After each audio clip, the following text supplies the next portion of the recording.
There was no insurance? I wasn't the one driving it, so Was there insurance on the vehicle? I just accepted your plea of guilty to this charge, Mr. Harris.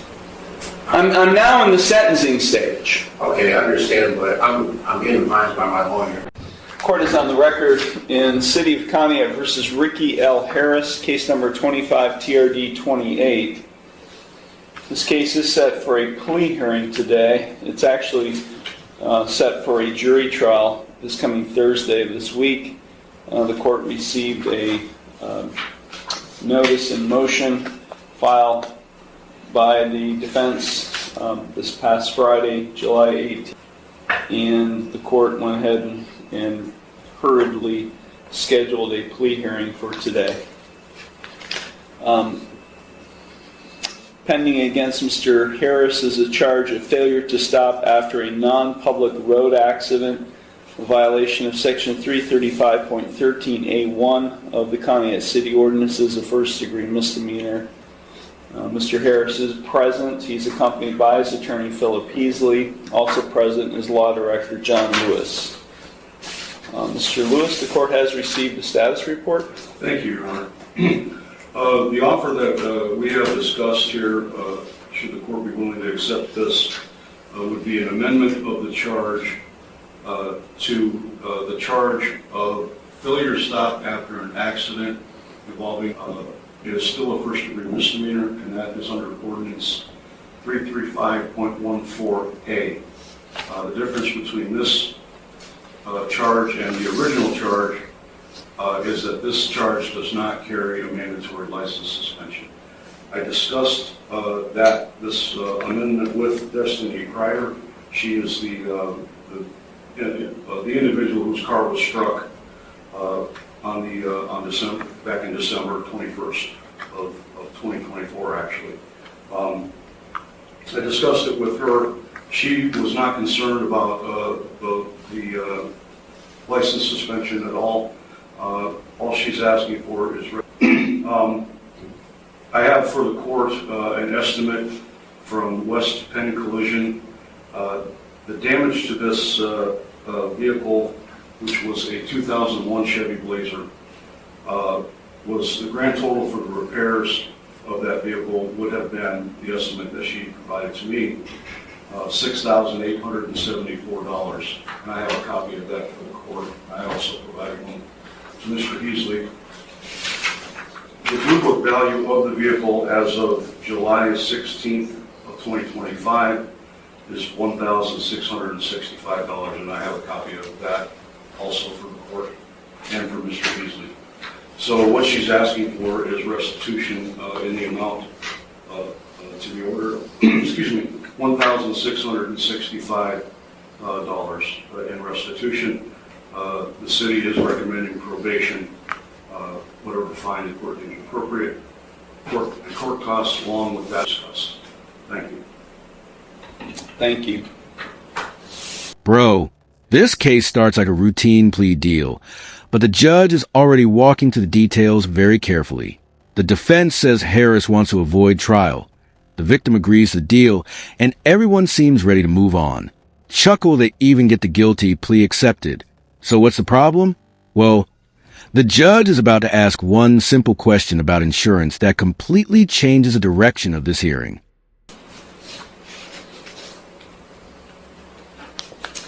And the victim's name again is? Destiny Kreider. Ms. Kreider, I'm sorry, you're not listed here in the original charge. Ms. Kreider, thank you for being here today. Did you understand everything that Mr. Lewis just outlined in the terms of a proposed resolution? Yes, sir. And are you in favor of that proposal? Yes, sir. Thank you very much. Mr. Heasley? Thank you, Your Honor. We would express our appreciation on the record, co-counsel who is not present, Attorney Brianna Allen, and myself for the court accommodating this plea hearing, hopefully to avoid jury trial scheduled for later this week. We have discussed at length with our client, Mr. Harris, the offer. He very much wishes to resolve this matter, Your Honor, along the lines of the stated plea offer, although he is aware that this court does not have to follow. The main difference being, as Mr. Lewis, I think, indicated, the difference is between a mandatory license suspension under the original statute, or in this case, Conneaut ordinance, and the amended one, which involves an accident involving property rather than something other than that. We have communicated the offer. I've communicated the offer to Mr. Harris. He's aware of his rights regarding trial, which hopefully will not be necessary, and we are prepared to proceed, Your Honor. Thank you very much with the plea. Normally, I don't allow pleas to, this late in the game. We've had 1, 2, 3, 4, I think 4, maybe 5 pretrials or status conference. Because the level or degree has not changed, and essentially not much has changed in the way of the plea other than what was outlined by the counsel, I will allow this plea to go forward. Thank you. Mr. Harris, it's my understanding today you wish to plead guilty to an amended charge of failure to stop after an accident involving property of others, a first-degree misdemeanor, a violation of Section 335.14a of the Conneaut City Ordinances. Is that what you wish to do today? Yes. Okay, I'm going to provide to you, Mr. Heasley, a written waiver of your trial rights and right to a jury trial and acknowledgement of effective plea. If you find that document acceptable, you can sign and date it. It does find that defendants, as I indicated, I will allow the amendment to go forward. I do find the defendant's plea of guilty to the amended charge to be knowing, voluntary, and intelligent. The court will accept the guilty plea to the amended charge, and I will therefore find him guilty of the amended offense. Okay, the plea deal is officially moving forward. The charge gets amended.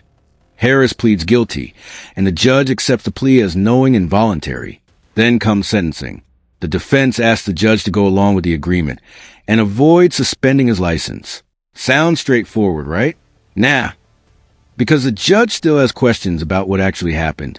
And once those questions start, this plea deal gets very shaky. We will now proceed to sentencing. Mr. Heasley, is there anything you or your client would like to say at this time before I impose sentence? Thank you, Your Honor. My client, as indicated earlier, does wish very much to resolve this matter, and that basically what influenced the decision not to go to trial, which of course belongs to the defendant rather than counsel. We're aware that there is restitution to be made in this matter, and hopefully that will not be a problem. And he's aware of the possible sanctions that come along with this offense. We would hope that the court not suspend his driving privileges if possible. He's aware the court does not have to go along with the agreement, although we would hope that the court would. And once again, we appreciate the opportunity to plead to the lateral offense, same degree that was afforded us in this hearing. This incident happened last December, Your Honor.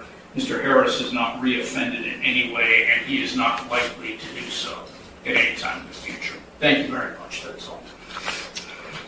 Thank you. Mr. Harris, is there anything you would like to say at this time before I impose sentence? I'm not sure I'm allowed to say it, so I just want to hold tight and keep on thinking. That's all? Yeah. Okay. Mr. Lewis? Thank you, Your Honor. Just a real brief recitation. Back on December 21st, Ms. Kreider's vehicle was parked in front of her residence in the street. It was struck by another vehicle. Officers investigated the matter, determined that the vehicle belonged to Mr. Harris, and at that point in time, they found pieces of the vehicle that were there, including a piece of a Cadillac grill ornament.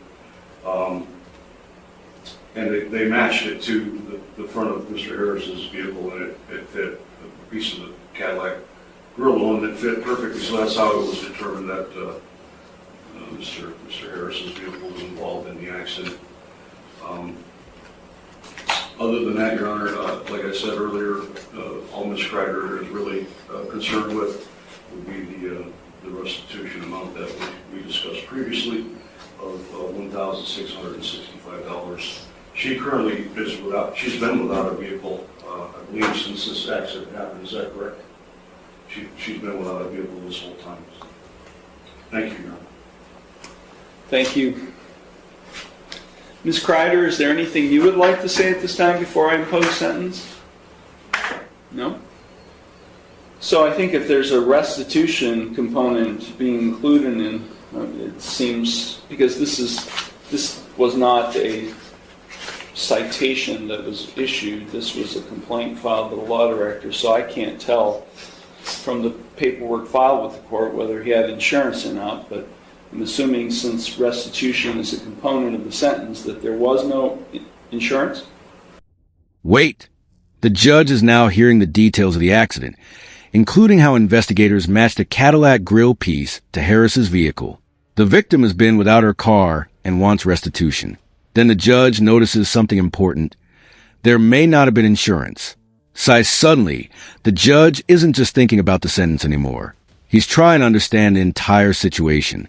And then he asks a question that makes everyone pause. I wasn't the one driving it, so Was there insurance on the vehicle? I don't know. I didn't do it, so I don't know. I didn't have the car in my possession. Help me understand this. What does he mean by he didn't do it? I'm sorry. We were prepared, Your Honor, although he does wish to resolve this matter, according to the offer which was just recently extended to us, with trial on this matter. But he has waived his rights to... I understand. Just tell me what happened. I understand. Just tell me what happened. I'd like to know what he's claiming happened. Another individual, Your Honor, was operating the vehicle at the time of the accident, not Mr. Harris. But he does wish to resolve the matter in lieu of trial. I just accepted your plea of guilty to this charge, Mr. Harris.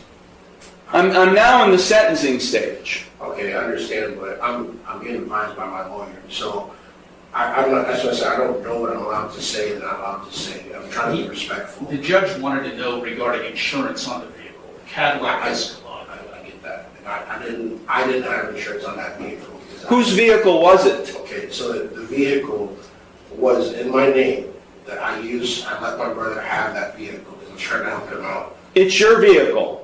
It was in my name. It was his vehicle. He purchased it. He bought it.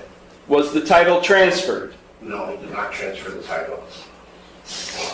You can talk to your attorney. I'm trying to pull teeth here about what happened. I mean, I'm sentencing you, and I don't have all the information. Okay? Was he in the car? No. I feel like I'm cross-examining him. Was he in the car at the time? No, sir. Bro, this is where everything starts falling apart. The defense suddenly says another person was actually driving the vehicle. The judge immediately reminds Harris, I just accepted your plea of guilty. Chuckle now he's trying to explain that he's being advised by his lawyer, while the judge is basically pulling information out of him question by question. Then the judge discovers the insurance issue could still affect his license. And Harris finally says something that changes everything. Okay. So, here's what I'm getting at, Mr. Heasley, specifically for you. If he pleads to a charge where he's operating a vehicle in an accident, and he's not able to provide proof of insurance on the vehicle he was driving, what happens? It's a non-compliance suspension with the Bureau of Motor Vehicles. Right? I mean, I know this amendment was all about trying to avoid a license suspension, but if he pleads guilty to operation, and he's not able to provide proof of insurance, then it's a non-compliance suspension. Right? Yes, sir. Do you have the restitution to pay today? No, sorry. Leave me alone. This case has been pending since December. You haven't been setting any money aside for that possible consequence? I'm living paycheck to paycheck. I Okay. have 5 kids, which I'm sorry, Mr. Harris, I'm but asking- take a look behind you. I didn't do it.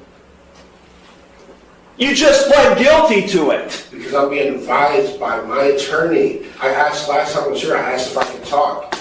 No one's letting me talk. Well, we've got an appeal issue right now.